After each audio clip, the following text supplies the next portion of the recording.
Hello friends. आज मैं आपको एक अपनी स्टोरी सुनाने वाला हूँ जो कि काफ़ी इंस्पायरिंग है और जो कि मेरे कभी इंसिडेंट हुआ कि मेरे एक फ्रेंड ने मुझसे पूछा कि भाई एक बात बताओ कि आप इंजीनियर ही क्यों बने। सबसे पहले मतलब आपने सबसे ज़्यादा प्रेफर क्यों करा इंजीनियर बनने को, जबकि आपके एक भाई डॉक्टर हैं, अपने खुद का स्कूल है तुम्हारे पास कि तुम बिजनेस में भी जा सकते थे, लेकिन फिर भी तुम इंजीनियर ही क्यों बने। मैंने कहा यार सोचता हूँ पहले, और वो मुझे एक्सपीरियंस काफ़ी अच्छा अपना मैंने सोचा, जब मुझे काफ़ी अच्छा लगा और मैंने सोचा कि आप लोगों के साथ भी मतलब शेयर कर सकता हूँ ये। तो बस मैं यही कर रहा हूँ फ़िलहाल। आपका ये बात है 2011 की, जब मैंने 10th करी थी। उस टाइम एक मूवी आई थी, आपने मूवी का काफ़ी नाम सुना होगा वाली, और काफ़ी मशहूर मूवी है आयरन मैन। मार्वल्स की है मूवी, ठीक है। जब स्टार्ट में ये आई थी मूवी, मेरे एक फ्रेंड ने कहा कि पता है आयरन मैन ना एक ना मैकेनिकल इंजीनियर है, मैकेनिकल इंजीनियर है, ठीक है। मैंने कहा यार ये तो बहुत बढ़िया है, मतलब अगर मैं मैकेनिकल इंजीनियर बन गया तो मैं आयरन मैन जैसा बन जाऊंगा। मैंने कहा यार ये तो बहुत बढ़िया चीज़ हो गई, मैं आयरन मैन बनूंगा बस, और आयरन मैन बन के अपना एक सूट बनाऊंगा आयरन मैन जैसा और मज़े करूंगा खूब मज़े से। फिर उसके बाद में उस टाइम मैं छोटा था तो थोड़ी सोच ऐसी थी। खैर फिर उसके बाद में हमारा एक एंट्रेंस दिया मैंने एम यू के अंदर। एम यू काफ़ी अच्छी यूनिवर्सिटी है, शायद आप लोगों ने नाम सुना होगा इसका। सेंट्रल यूनिवर्सिटी है, ठीक है, अलीगढ़ मुस्लिम यूनिवर्सिटी जिसे आपने सही। तो मैंने इसका एक एंट्रेंस टेस्ट दिया जो कि होता है आपका 11th के लिए मैंने एक टेस्ट दिया, उसके अलावा साथ में मैंने जो था डिप्लोमा इंजीनियरिंग के लिए भी टेस्ट दिया, ठीक है। मैंने डिप्लोमा इंजीनियरिंग के लिए भी टेस्ट दिया। मैंने कहा यार चलो जिसमें भी नाम आ जाए भाई, देखते हैं अल्लाह पाक किसमें मैं आपका करता है। मैंने कहा जो भी आएगा, अच्छा जैसा भी आए, जो भी आए मैं ले लूँगा, क्योंकि मेरी बायोलॉजी बहुत ज़्यादा अच्छी थी उस टाइम। भाई डॉक्टर भी थे और मैं पहले कहा करता कि मैं डॉक्टर ही बनूँगा। मतलब मेरी बायोलॉजी इनफैक्ट इतनी अच्छी थी कि मेरे 25 में से मिनिमम जो मार्क्स आया करते थे वो 23 24 ऐसा आया करते थे। वो भी बस मेरी राइटिंग वाइटिंग की वजह से कट जाया करते थे, वरना वो भी नहीं कटे कभी। मतलब मार्क्स इस तरह इतनी ज़्यादा अच्छी थी मेरी बायोलॉजी। मैंने कहा यार मैं तो डॉक्टर बन ही जाऊँगा, साथ में गाइडेंस मिलेगा भाई का। लेकिन फिर उसके बाद में मैंने एंट्रेंस टेस्ट दिया, तो मेरा 11th में मेरी वेटिंग आई थी जो कि क्लियर नहीं हुई थी। मेरी 48 वेटिंग थी जो क्लियर नहीं हुई। लेकिन मेरा जो था डिप्लोमा इंजीनियरिंग में सिलेक्शन हो गया था। डिप्लोमा इंजीनियरिंग में मेरा सिलेक्शन हो गया था एमयू के अंदर। मैंने कहा चलिए कोई बात नहीं, डिप्लोमा इंजीनियरिंग से ही। और मुझे साइड मिली थी मैकेनिकल। मैंने कहा चलो मैकेनिकल तो मिल ही रही है, कम से कम आयरन मैन तो बन ही जाएंगे। फिर जब मैं इसके अंदर आया मैंने देखा यार ये क्या असलियत क्या है कि आपका कोई मैकेनिकल इंजीनियर या फिर कोई भी इंजीनियर, चाहे सिविल हो, मैकेनिकल हो, इलेक्ट्रिकल हो, कोई सा भी इंजीनियर हो, वो आयरन मैन नहीं बन सकता। जब मैंने ये देखा तो यार मैंने बहुत बुरा लगा ये। मैंने कहा यार ये तो धोखा हो गया एक साथ। मतलब ऐसा हो गया जैसे कि यार बाहर दुकान पे लेने गए बिस्किट का पैकेट, अंदर खोल कर देखा बिस्किट का पैकेट तो यार कचरी पड़ी थी अंदर। तो सीएनसी में ऐसा ही हो गया।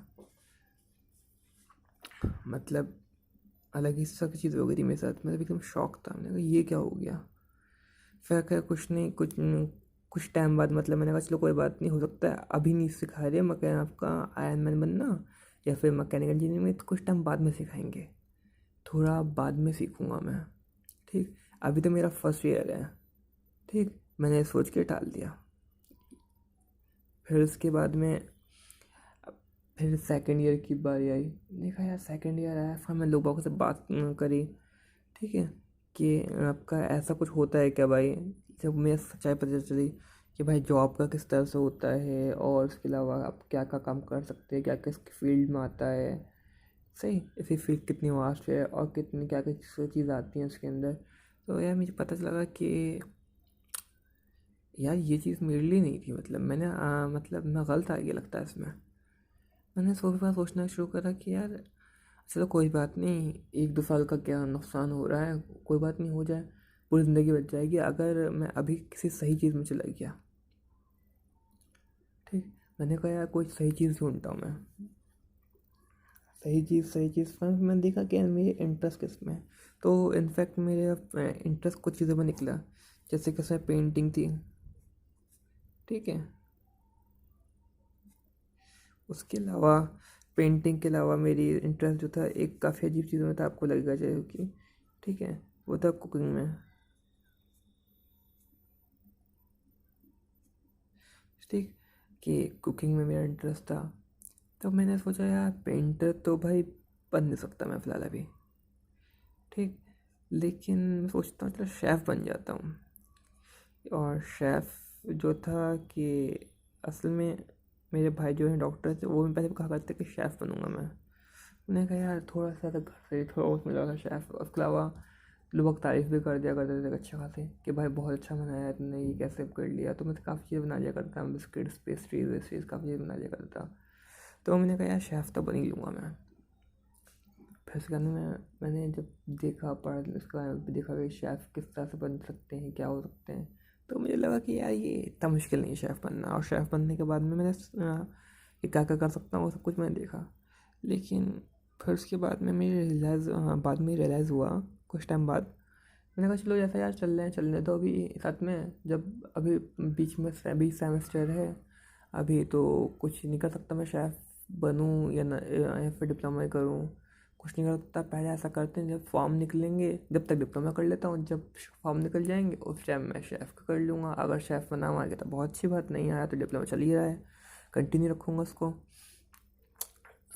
लेकिन जब तक फॉर्म आने में कुछ महीने थे, उस टाइम तक मुझे काम बाद में लगने लगा। अपने कहा चलो कोई बात नहीं यार, थोड़ा थोड़ा पढ़ेंगे तो थोड़ा इंटरेस्ट आने लगा हल्का हल्का सा मैकेनिकल इंजीनियरिंग में, ठीक है, इसमें इंटरेस्ट आने लगा मुझे थोड़ा थोड़ा।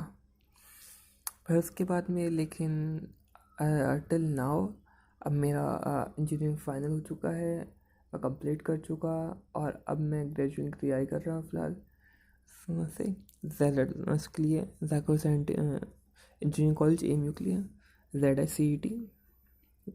ओके, आप लोग प्रे करें कि मेरा नाम आ जाए इसके अंदर। और और अब मैं फ़िलहाल इस लाइफ से बहुत ज़्यादा खुश हूँ अपने, और मैं बिल्कुल नहीं छोड़ना चाहता कुछ भी। और एक बात और आपसे मैं बताना चाहता हूँ कि जो भी चीज़ है, आप जो भी करें उसको जब तक ना छोड़ें, जब तक आपको एकदम हार्डली ना आए कि आपको यार ये चाहिए ही, मतलब ये करना ही है।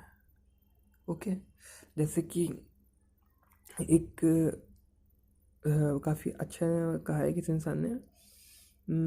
जब मैंने मतलब कि मेरा एक जानने वाले थे, उनसे मैंने पूछा कि भाई मैं चाह रहा हूँ कि मैं ये छोड़ दूँ क्योंकि मेरा इसमें दिल नहीं लग रहा बिल्कुल भी, इंजीनियरिंग में बेकार लग रही है। एक तो मैथ पढ़ना पड़ रहा है, मैथ में से बिल्कुल भी नहीं आता, इंजीनियरिंग में मैथ ही मैथ है। बायोलॉजी में बहुत बहुत अच्छी लगती है, बायोलॉजी कुछ है ही नहीं इसमें। तो उन्होंने पूछा अच्छा एक बात बताओ, फ़िलहाल हम जो हैं अलीगढ़ में हैं। मैंने कहा जी बिल्कुल सही, अलीगढ़ में हैं हम इस टाइम।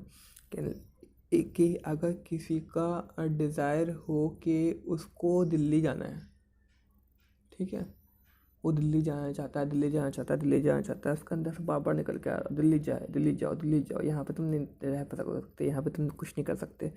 तो उसको दिल्ली जाना चाहिए नहीं जाना चाहिए? मैंने कहा बिल्कुल जाना चाहिए यार, जब उसका बार बार दिमाग में उसका ये आ रहा है कि दिल्ली जाना चाहिए, दिल्ली में तुम कर सकते हो, यहाँ पे कुछ नहीं कर सकते, सब कुछ तुम्हारा बेकार हो जाए है यहाँ पे, तुम्हारा लाइफ बेकार है यहाँ पे, तो तुम्हें इनफैक्ट ज़रूर दिल्ली जाना चाहिए। मैंने इससे उनसे ये कहा, तो कहने लगे लेकिन अगर तुम्हें कभी लगता है कि दिल्ली जाना चाहिए, फिर 2 घंटे बाद लगता है नहीं दिल्ली नहीं जाना चाहिए, अलीगढ़ में रहना चाहिए।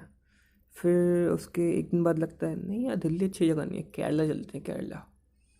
फिर उसके बाद मैंने कहा नहीं केरला नहीं, अब का ऐसा करते हैं मणिपुर मणिपुर मणिपुर चलते हैं। फिर कुछ दिन बाद तुम्हारा हुआ नहीं मणिपुर भी नहीं चलते, अब की बार ना तुम जो है साइंटिस्ट बनेंगे और जाएंगे कहीं और अमेरिका अमेरिका साइड में। तो अगर आपका इस तरह से आ रहा ख्याल तो आप क्या कहेंगे यार, अबे तुम पागल क्यों बन रहे हो, जो तुम कर रहे हो उसमें तुम इंटरेस्ट रखो अपना, बेवजह की चीज़ों में ज़्यादा दिमाग मत लगाओ, है ना। आप लोग यही कहोगे। तो उन्होंने बिल्कुल सेम ऐसे काम से कि बेटा ज़्यादा चीज़ों में ध्यान मत लगाओ और जो आप कर रहे हो उस चीज़ में आप इंटरेस्ट रखो। और हाँ जब आपको काफ़ी ज़्यादा हार्डली डिज़ायर आए कि भाई आपको करना ही है और जब तक नहीं करूँगा तो कुछ कर नहीं पाऊँगा, तो आप चाहे आपकी 10 साल की उम्र में 10 साल बाद हो 20 साल बाद हो या फिर आपकी लाइफ में बिल्कुल लास्ट मोमेंट पे हो या फिर हो ही ना, ये ऐसे भी होता है कि हो ही ना, तो आप जब करो उससे पहले आप जो कर रहे हो वो करो, ठीक है। Do not try any other thing, ठीक है। Do not try, okay. फिलहाल आज की वीडियो में इतना ही।